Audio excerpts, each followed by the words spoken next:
Всем привет, с вами Андрей. У нас школа так называемого гадания, либо предсказания, как хотите назовите. Собственно, к этой школе относятся следующие заклинания. Это заклинание, книга заклинания обнаружения монстра, свет, обнаружение еды, сновидение, обнаружение невидимого, идентификация, обнаружение сокровищ, карта, магическое картографирование. Собственно, у нас обнаружение монстров первый уровень, свет тоже первый уровень, еда второго уровня, ясновидение, обнаружение невидимого третий уровень, идентификация тоже третий уровень, обнаружение сокровищ четвертый и магическое картографирование это пятый уровень. Они все считаются ненаправленного действия, то есть они кастуются вокруг вас, грубо говоря, либо на вас. Все зависит от заклинания. Действия, которые стоит прочитать, это имеется в виду количество ходов, которые вы потратите, то, чтобы прочитать текущую книгу. Собственно, на первый уровень это 3 хода, на второй уровень 5 ходов, на третий уровень на ясновидение вы потратите 8 ходов, на обнаружение невидимого 10 ходов, на идентификацию 14 ходов вы потратите, на обнаружение сокровищ 17 и на картографирование вы потратите 37 ходов на заклинание 5 уровня. Что касаемо изменения навыков, тут представлены буковки S, вы видите. Буковки S вам говорят о том, что заклинание будет улучшаться на продвинутом уровне владения им. Вообще бывают несколько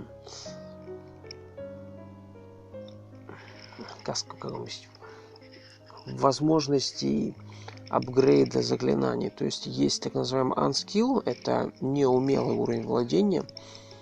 То есть вы как бы только начинаете постигать его. Есть базовый уровень владения, следующая ступень. Уже, как говорится, лучше, но ничего особенного. Вот есть, собственно, скилл, так называемый скиллованный, продвинутый, как угодно назовите. И вот, собственно, изменение навыков на нем и присутствует, как здесь и указано. Также есть последний уровень, это эксперт. Не все школы либо заклинания достигают его уровня, там надо по каждой роли, например, волшебник, монах там и так далее, смотреть, турист отдельно.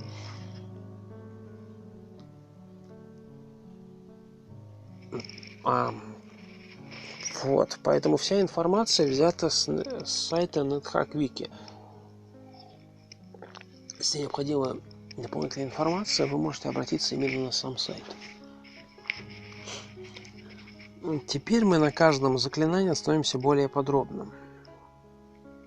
Начнем с книги заклинания магического картографирования.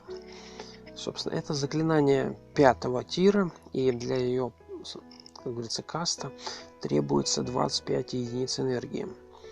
Чтобы прочитать эту книгу заклинания, вам потребуется 35 ходов. Чтобы написать эту книгу заклинания, вам потребуется от 25 до 49 зарядов вашего маркера. По маркерам у меня есть отдельное видео, если вам интересно, и чернилам. Можете посмотреть его. Направление у нее не направленное, то есть она кастуется либо вокруг себя, либо на себя. Эквивалентно, то есть аналогичное свитку магического картографирования. Но вы с этими свитками наверняка уже сталкивались, если хотя бы один раз играли. Может, не один раз, а хотя бы несколько раз играли, наверняка с этим свитком сталкивались. Если не ошибаюсь, это 5-й тир заклинания в прайсе идентификации, поэтому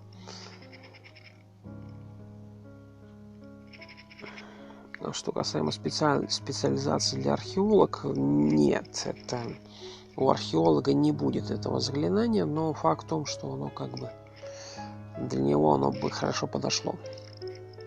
В NetHack книга заклинания магического картографирования позволяет вам изучить Заклинание магического картографирования. Это особое заклинание для археологов.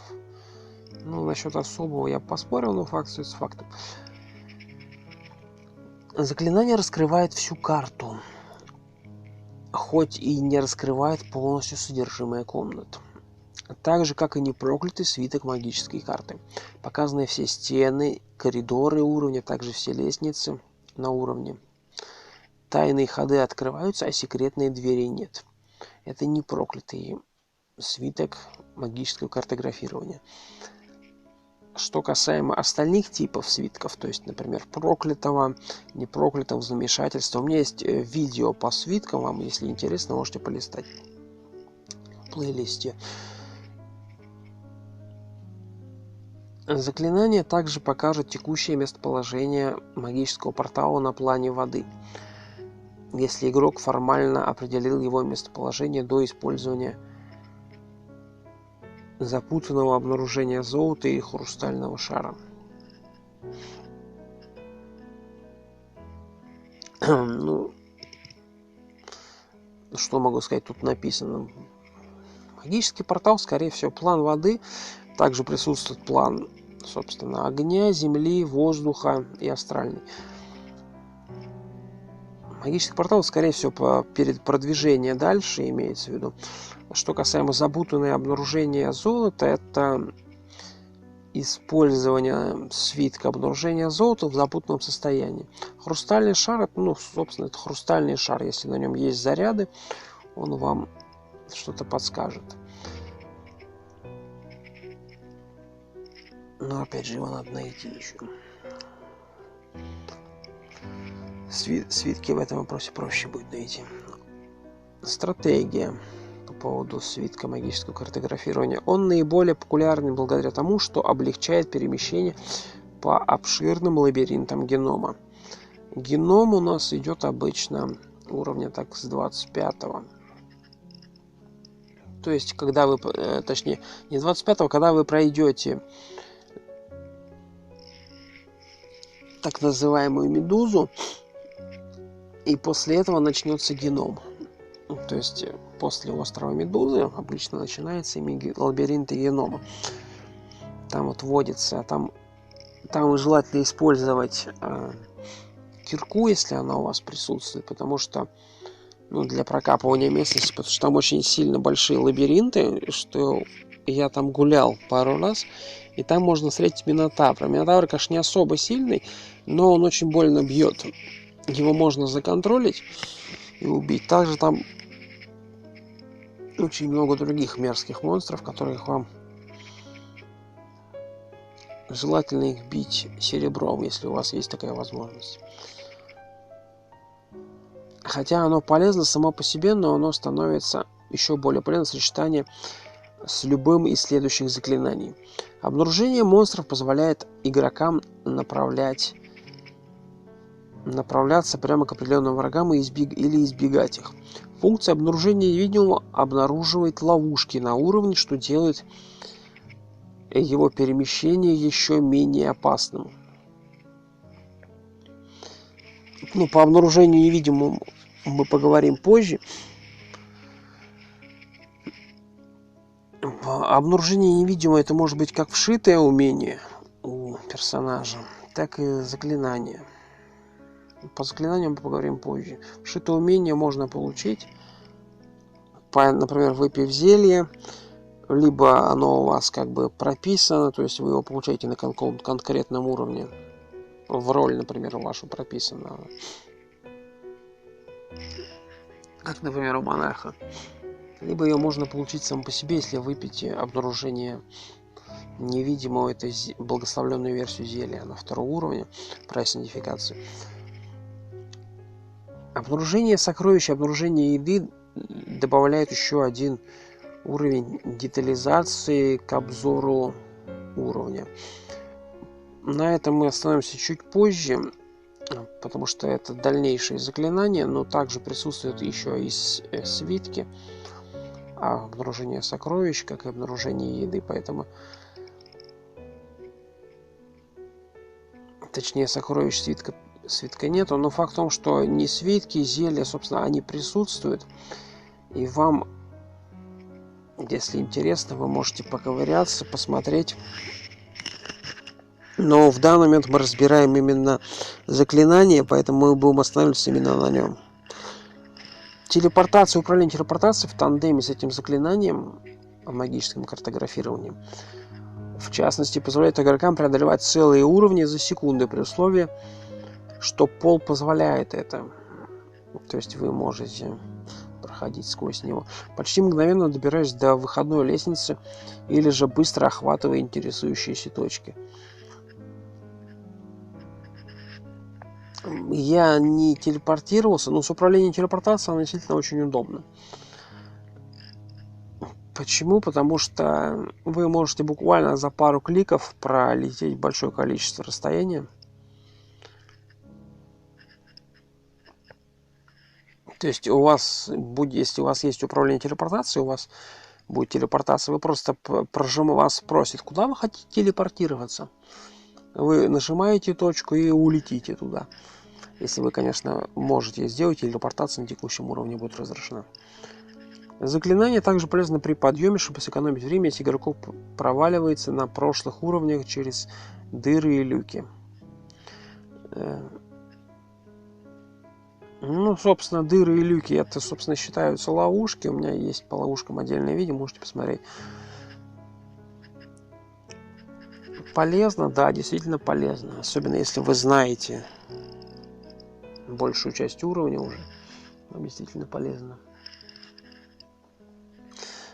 Книга заклинания обнаружения сокровищ. Собственно, это 4-й уровень заклинания. 20 единиц энергии она требует, ненаправленного действия, то есть либо на себя, либо вокруг вас она будет кастоваться. В данном случае она будет вокруг вас кастоваться.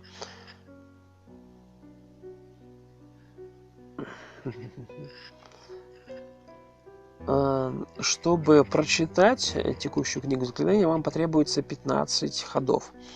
Чтобы написать эту книгу с помощью магического маркера, вам потребуется от 20 до 39 чернил вашего маркера.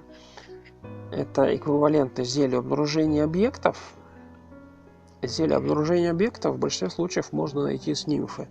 Если вы их не геноцидили, они у нимфы будут присутствовать. Поэтому в большинстве случаев можно именно там их найти. Также можно у торговцев поискать, если, например, у универсала, либо у торговца зельями. Специально для негодяя. Негодяй, скорее всего, подразумевается разбойник.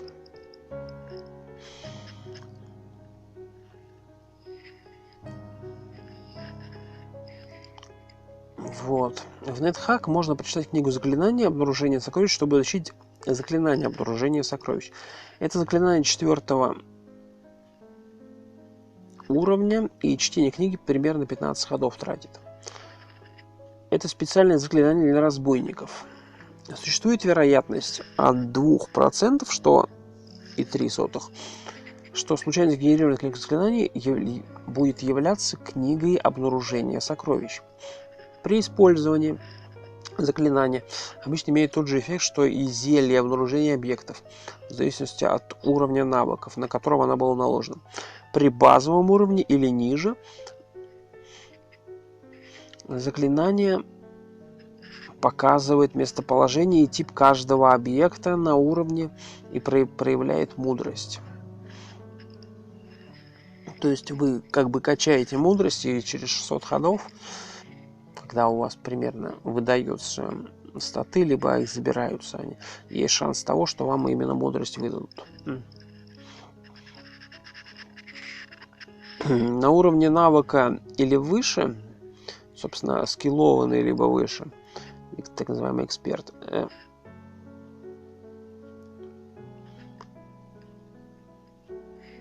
позволяет это заклинание позволяет показывать местоположение и тип каждого объекта на уровне. Вы также дополнительно показывает внешний вид каждого предмета на земле и в вашем инвентаре, как если бы вы видели их сами. Сложно сказать, это действительно полезная вещь. Почему? Потому что вы можете что-то конкретное увидеть. Вот, например, очень полезно на уровне с замком, так называемый форт Лудиос, чтобы увидеть, где находится палочка желаний. Присутствует в форте Лудиос, так называемый замок палочка желаний. Сам по себе вообще замок находится на уровне 25 до 30 из основного подземелья. Тем самым вы... Почему очень полезно? Потому что ксорны и такие существа, они металлоядные. Если палочка у вас металлическая будет шанс того, что эти ксорны ее съедят. Тем самым вы, если не успеете забрать ее до момента, как они ее съедят, вы просто проиграли. Ну, как сказать, не проиграли, а в том плане, что очень сильно много потеряете. Потому что палочка желаний, это достаточно ценный предмет. Это большое количество желаний. По желанию у меня есть отдельное видео, если интересно, можете посмотреть. В большинстве случаев люди желают то, что им необходимо в данный момент. У всех потребности могут быть разные, как и ситуации. Поэтому тут однозначно говорить что-то сложно. Стратегия. Как и зелье обнаружения предметов, как говорил ранее, можно в большинстве случаев с ним получить. Заклинание обнаружения сокровищ можно использовать для определения приоритета предметов при исследовании. Например, при поиске сундука замка с помощью жезла желаний. Или поиска хранилищ, которые еще не разграблены. Путем открытия квадрата золота 2 на 2, содержащего внутри. Собственно, о чем я вам и говорю. Жезл заклинаний ищут. Жезл желаний. Просто он упрощает поиск. Хотя для большинства ролей несколько сложно. Без обучения заклинания предсказаний, как только игрок сможет надежно приносить заклинание, оно может оказаться предпочтительнее зелья обнаружения объектов. Хотя зелья является обычным явлением, несколько зелий достаточно тяжело носить, а лишние нежелательны. Обычно разбавляются водой для других целей. И наоборот, обнаружение сокровищ можно применять до тех пор, пока у вас есть доступная энергия. Хотя стоимость этой энергии может быть высокой в зависимости от брони и частоты неудач. Если у вас нет запасной энергии и вы не тратите большую часть энергии в бою. Все зависит от того, каким вы классом играете. То есть магический класс, если, грубо говоря, через магию идете, либо физический класс, и вы идете через физу, и тем самым вы большую часть энергии не тратите, а чисто кастанули и пошли в рукопашку сражаться. Либо не в рукопашку, а через палочки не пройдешь, естественно. Тут стоимость 20 единиц энергии, достаточно большая стоимость. То есть для, скажем так, не магических классов на начальных уровнях будет достаточно проблематично. Заклинание идентификации. На мой взгляд, одно из самых лучших заклинаний, которые вообще можно найти. Если вы его нашли, это, грубо говоря, вам очень сильно повезло. Потому что даже на своем начальном уровне, то есть это очень продуктивное заклинание, оно очень сильно вам будет помогать по игре. Это заклинание 3-го уровня, книга заклинаний, собственно, заклинание 3-го уровня, стоит 15 единиц магии. Чтобы прочитать эту книгу, вам потребуется 12 ходов. Чтобы написать ее, если вы ее знаете, вам потребуется от 15 до 29 чернил. Он имеет направление ненаправленное, тем самым он кастуется на вас. Не вокруг, а именно на вас. Эквивалентно свитку идентификации. По свитку идентификации, я думаю, понятно. У меня есть отдельное видео по свитку, можете посмотреть, если интересно. В NetHack книга заклинания идентификации позволяет вам изучить заклинание идентификации. Заклинание гадания, либо предсказания, как угодно назовите, 3-го уровня, и чтение книги заклинаний занимает примерно 12 ходов. Хотя это не сложнее, чем любое другое заклинание 3-го уровня. Это самая продолжительная группа в группе. Ну, скорее всего, имеется в виду самое длительное чтение в группе, имеется в виду. Волшебники могут начать с этой книги в качестве своих стартовых книг, в то время как жрецы могут начать тоже как одна из стартовых книг, помимо волшебников и их силового болта. Существует вероятность того, что 2% и 0,03 того, что случайная книга заклинаний будет сгенерирована как именно заклинание идентификации. Использование этого заклинания на базовом или более низком уровне собственно присутствует, грубо говоря, несколько уровней. Это получается unskill, то есть неумелый уровень. Присутствует также базовый уровень. Skill — это, собственно, продвинутый, либо... И, собственно, последний уровень — это эксперт.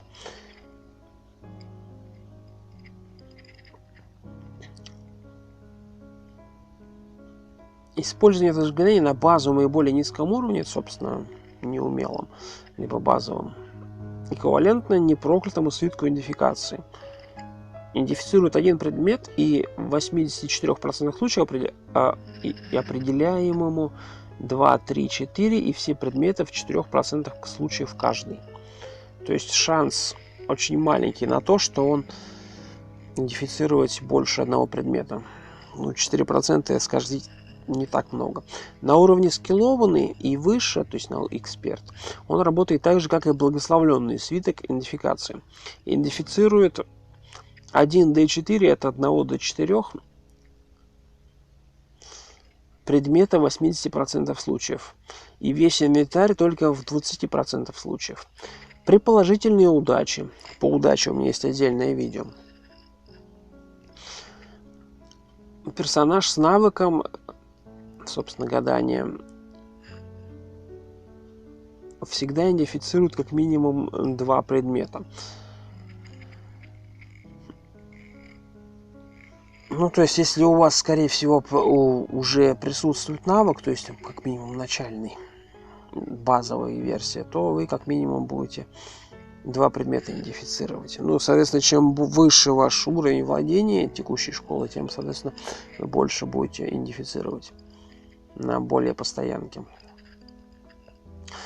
Стратегия заклинания. Идентификация считается самым полезным заклинанием в игре и легко заменяет свитки идентификации.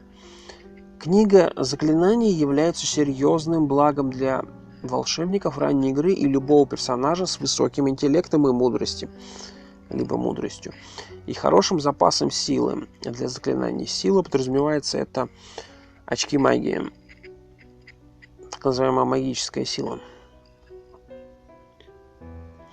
Иногда до такой степени, чтобы специально иногда до такой степени, что становится целью для начала игры. Волшебники поздней игры часто пытаются написать книгу заклинаний, если они не сделали этого. Открыли ее. Другие персонажи, вовлеченные в игру, тоже хотят непосредственно ее написать, но у них это, скорее всего, не получится. Почему? Потому что написать могут только волшебники с высоким процентом удачи книгу заклинаний, если они, которые они не знают. Если они эту книгу заклинаний уже знают, ее смогли идентифицировать, то тогда все смогут написать ее. Но опять же, важно то, что у волшебников с высоким процентом удачи выше шанс. Но другие персонажи, кроме класса волшебников, не смогут прописать их, если не знаете заклинания, соответственно.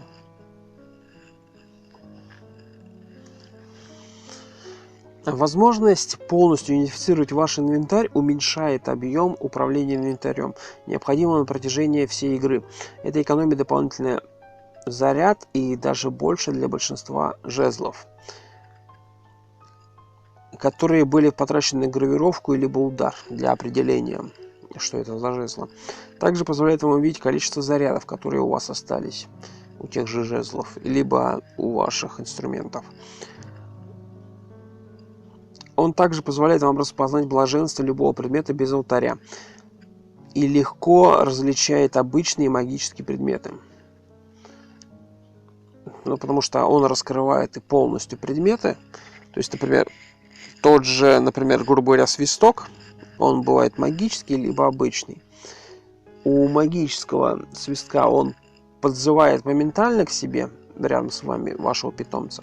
А у обычного свистка он его просто, грубо говоря, оповещает вашего питомца о том, что вы его зовете.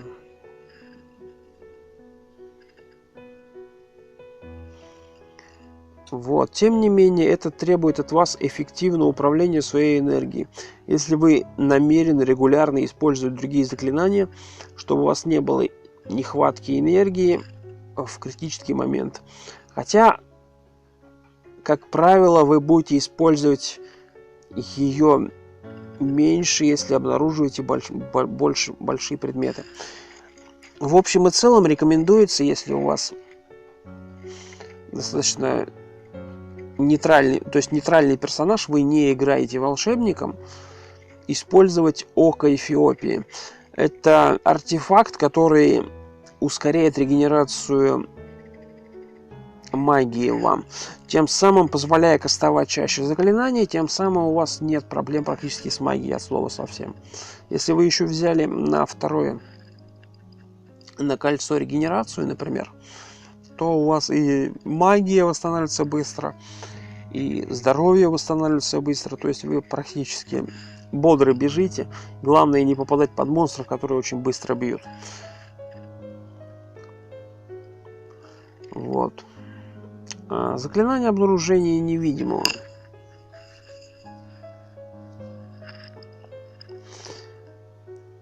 Книга заклинания обнаружения невидимого. Собственно, 3-й уровень.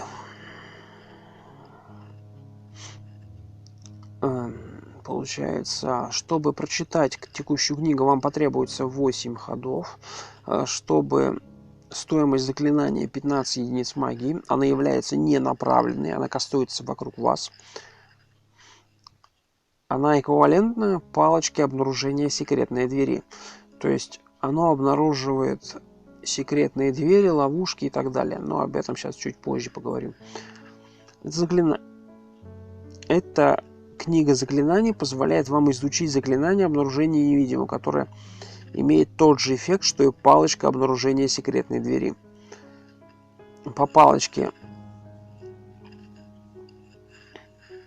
как ее, собственно, распознать, очень просто. То есть вы знаете с высоким процентным шансом, что там присутствует дверь, вы просто кастуете незнакомую палочку, и эта палочка в большинстве случаев распознается сама по себе. Собственно, это заклинание обнаруживает секретные двери и коридоры, ловушки, не относящиеся к статуям, порталы, мимики скрытых, погруженных в воду невидимых монстров в области радиуса 8 клеток в пределах прямой видимости. Только на плане воздуха он может проникать в облака.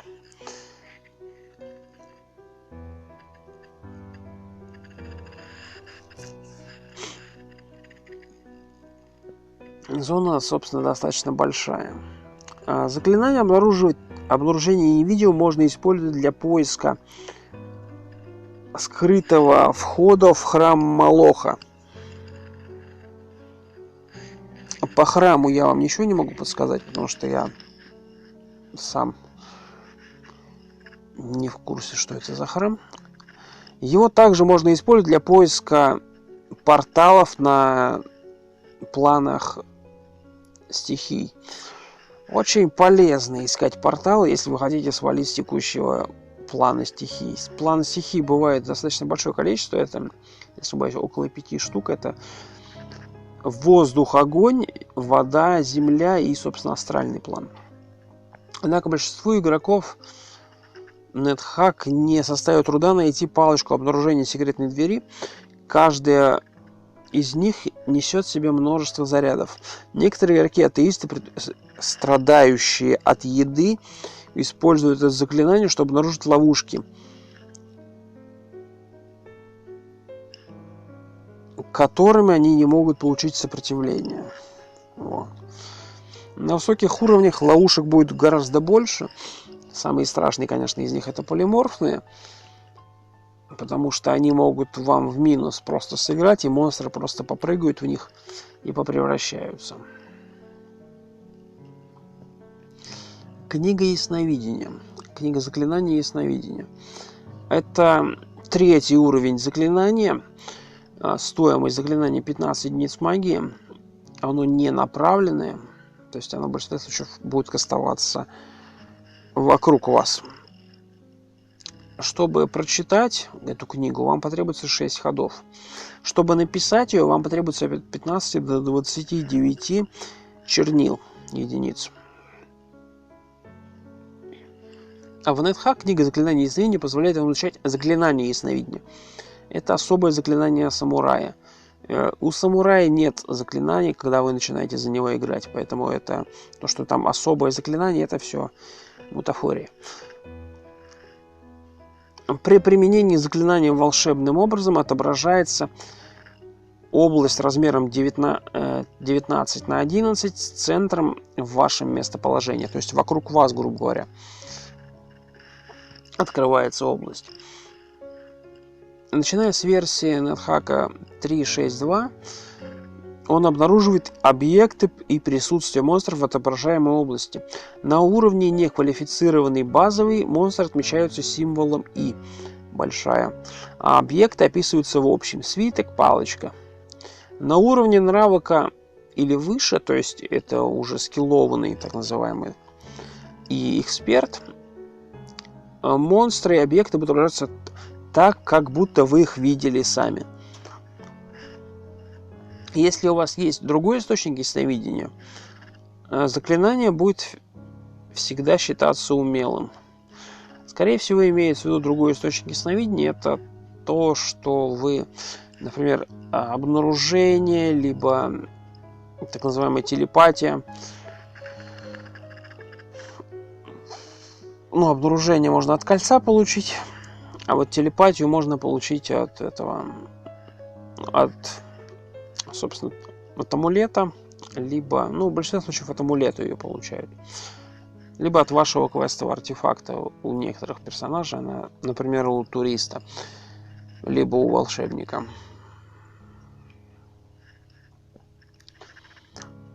Заклинание блокируется, если вы носите Карнутаун и не являетесь волшебником. Карнутаун — это так называемая, насколько мне известно, это шапка, которая блокирует вам интеллект и мудрость. Она понижает его до минимального значения. Тем самым оно для вас, если вы, конечно, не являетесь волшебником. Это дурацкая кепка. А Карнутаун, скорее всего, это кепка для волшебников, которая позволяет им усиленнее кастовать магию, плюс она блокируется, но сама она дает как раз таки Карнутаун. Сама шапка может давать вам. Но опять же, по шапке это надо отдельно разбираться, поэтому я сейчас вам ничего по ней говорить особо не буду. В отличие от ясновидения, обеспечивает священнослужителями и некоторыми предметами в NetHack. Заклинание ясновидения отображается только раз за применение и не сохраняется как повторяющийся эффект.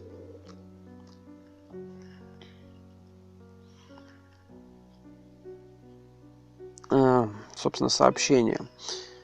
Вы чувствуете остроконечную шапку на своей голове. Это заклинание заблокировано Карнутауном.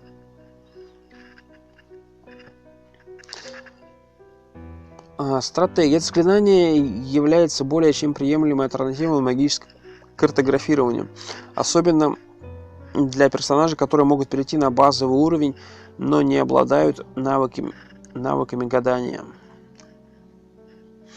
У самураев снижается вероятность неудачи этого заклинания, что делает его единственным, которое они могут постоянно произносить без мантии. Его можно успешно использовать даже на уровне, который невозможно нести на карту. Тем более, что начиная с версии 3.6.2 местоположение монстров-предметов также будет обнаруживаться и раскрываться. Это особенно полезно в таких местах, как геном в сочетании с внутренним ясновидением и свойственными священнослужителям. Насколько можно со священнослужителей взять также это ясновидение, но там им нужно какую-то определенную монету заплатить. Я, правда, не до конца всю ситуацию знаю, поэтому про нее вам рассказывать ничего особо не буду. В данный момент, по крайней мере. Собственно, книга «Заклинание обнаружения еды». Это второй уровень заклинания. Чтобы прочитать его, вам требуется 3 хода, чтобы написать от 10 до 19 чернил. Стоимость заклинания 10 единиц магии. Оно не направленное, то есть оно кастуется вокруг вас. Эквивалентно свитку обнаружения еды. По свиткам есть отдельное видео. В NetHack книга «Заклинание обнаружения еды» позволяет вам изучить заклинание обнаружения еды. Применение этого заклинания имеет тот же эффект, что и свиток обнаружения еды, показывая расположение всех съестных припасов на уровне, на земле и даже в инвентарях монстров. Если выбран уровень квалифицированный либо эксперт, то бишь продвинутый либо эксперт, скиллованный, грубо говоря, вы также получите внутреннюю оценку еды. Это единственное заклинание, которое вообще и не вызывает голода заклинаний. Особенно это важно, учитывая его функцию. Голод заклинаний вызывает то заклинание, которое вы кастуете с меньшим. То есть у вас интеллект, либо мудрость, очень низкий показатель. В большинстве случаев он до 17, если не ошибаюсь. Как узнать, какой конкретно? На каждый класс они разные. В большинстве случаев я использую волшебников, поэтому там нужно, чтобы был интеллект высокий. Например, у тех же жрецов они используют мудрость, основную характеристику для каста. И им нужно, чтобы эта мудрость была высокая, чтобы они не тратили еду на касты.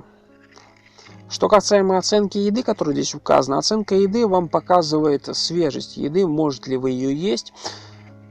То есть вам дадут, когда вы будете есть, вам дадут предупреждение об этом. Что вы действительно хотите съесть эту еду. То есть вас об этом предупредят. То есть если еда уже откровенно испорчена, либо она вообще какая-нибудь, например, трубка катриса, грубо говоря, который вообще нельзя есть, потому что вы превратитесь моментально в статую. И вам ни хрена уже ничего не поможет. Ни молитва, ничего.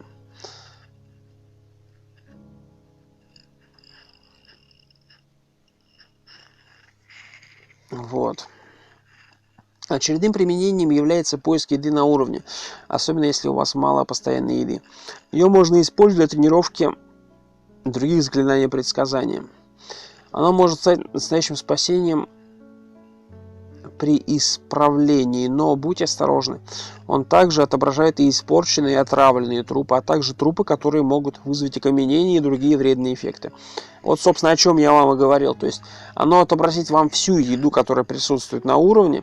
То есть, вот, например, нельзя есть испорченные трупы, так называемые трупы и нежити, которые вы убили, например, тех же мумий, тех же вампиров, кстати, можно есть. Но факт в том, что они ядовитые. Но дело все в том, что нельзя есть, например, просроченные трупы.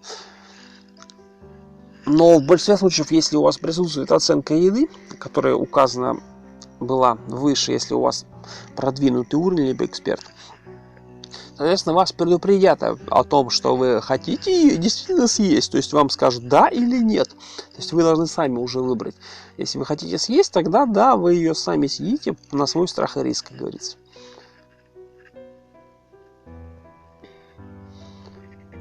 По мере того, как вы углубляетесь в подземелье, еды становится больше. Это заклинание теряет большую часть своей базовой ценности. Однако, как только вы станете квалифицированным либо экспертом в гадании, это, грубо говоря, продвинутый уровень, так называемый скиллованный, либо эксперт, вы сможете использовать его как искусственно постоянную оценку еды,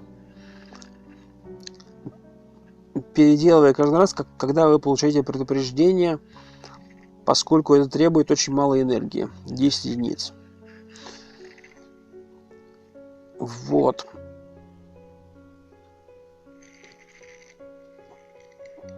Собственно, сообщения, которые вам выдаются. В большинстве случаев в NetHack они присутствуют на английском языке, но я перевел для вас их на русский.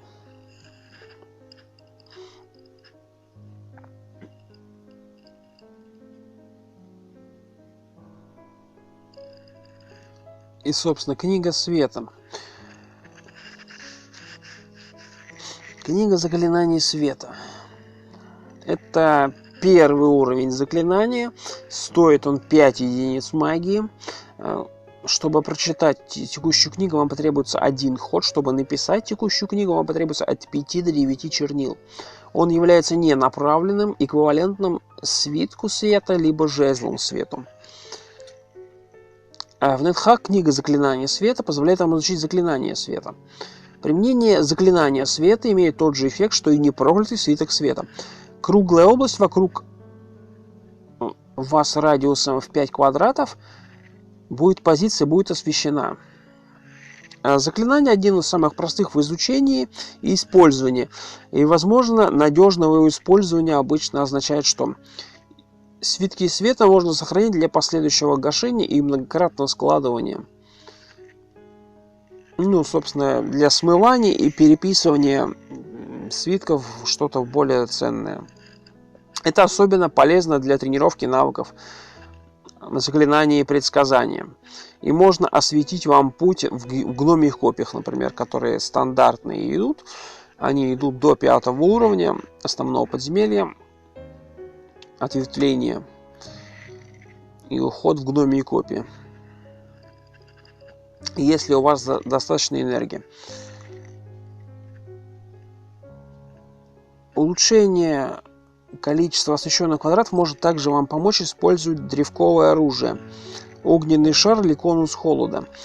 Древковое оружие, собственно, это обычное оружие с досягаемостью, скорее всего, которое, бьет через одну клетку. Огненный шар и конус холода — это заклинание школы атаки. По школе атаки вы можете посмотреть, у меня есть отдельное видео. Он также может помочь в прыжках. По прыжкам у нас пока еще видео с вами нету, но оно будет позже, скорее всего. Либо, если это по заклинаниям прыжков. Также можно прыгать, если вы рыцарь, он прыгает буквой Г, так называемый конем. Как в шахматах он ходит, возможно, вы знаете. Вот. Также можно прыгать с помощью ботинок прыжков. В темные части подземелья, хотя немного менее эффективные, поскольку на создание света уходит 1 ход. Возможно, изучать свет также сэкономит ламповое масло во время затяжных сражений, особенно на лестнице, куда любят отступать алчные монстры. Алчные монстры — это в большинстве случаев это демоны либо враги квестов,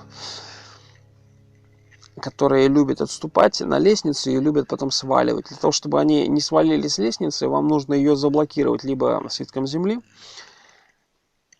что в большинстве случаев, либо выжечь Элберет, положить на него свиток Скар монстра, так называемое отпугивание монстра, и над текущим свитком левитировать с помощью, например, кольца левитации, либо превратиться в форму, которая умеет летать.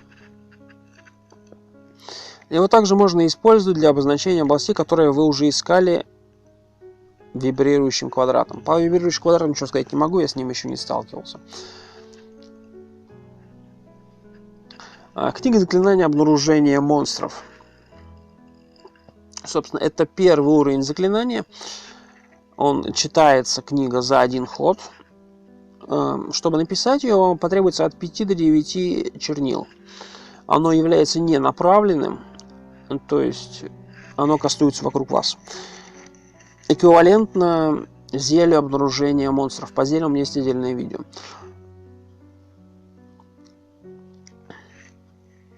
В НХ книга «Заклинание обнаружения монстров» обучает заклинанию обнаружения монстров на неквалифицированном и базовом уровне. Это, собственно, unskill или базис, так называемый. Это заклинание есть тут как непроклятое зелье обнаружения монстров. Отображая монстров этого подземелья на черном фоне без деталей карты. И позволяя вам выбирать монстров с помощью курсора для их идентификации. Как только вы закончите эффект, монстры, обнаруженные заклинанием, исчезнут из поля зрения. На опытном уровне, это так называемым скиллованном и экспертном уровне, оно действует как благословленное зелье, раскрывая монстров на карте на 21 до 60 в скобочках более ходов. Если у вас есть более 300 ходов обнаружения монстра, появляется только один ход. То есть, если у вас несколько эффектов, они состакались, либо эффект больше 300 ходов, то вам добавится только один ход. То есть, если вы дублирующий, например, зелье прочитали, или прочитали зелье, потом кастанули свиток, и у вас несколько ходов состакалось, тем самым вам добавляется только один ход.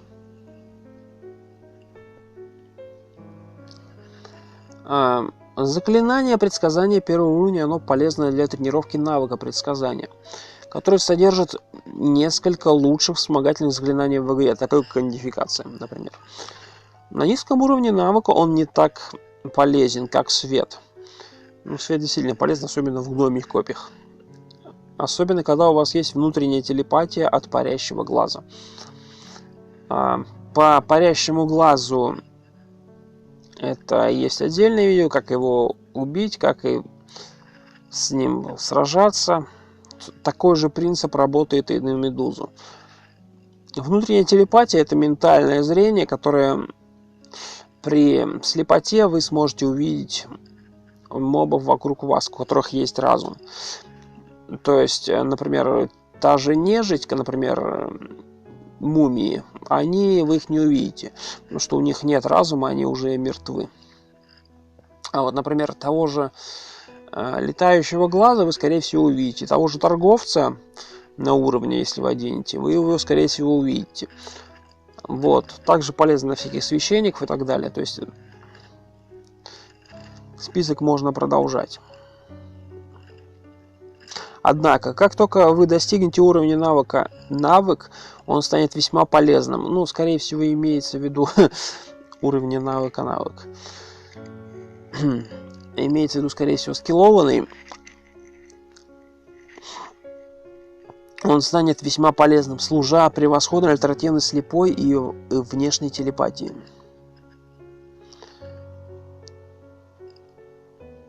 Ну, по поводу слепой и внешней телепатии, это, скорее всего, через, как я сказал ранее, через,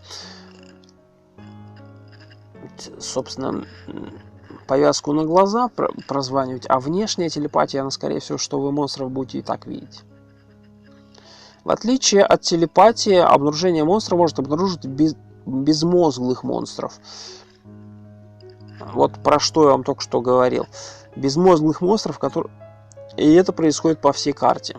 Безмозглые монстры, их тоже, видите, это заклинание может обнаруживать, хотя так называемое ментальное зрение, то есть которое вы получаете от поедания летающего глаза, трупа его, будь то оно консервированное, либо не консервированное.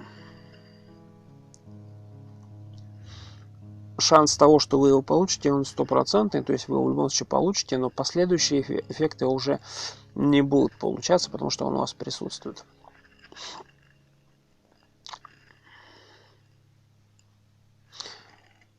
Это показывает расположение каждого монстра на уровне и позволяет вам соответствующим образом планировать свои движения. Однако, оно достаточно быстро изнашивается и наиболее эффективно в сочетании с магическим картографированием.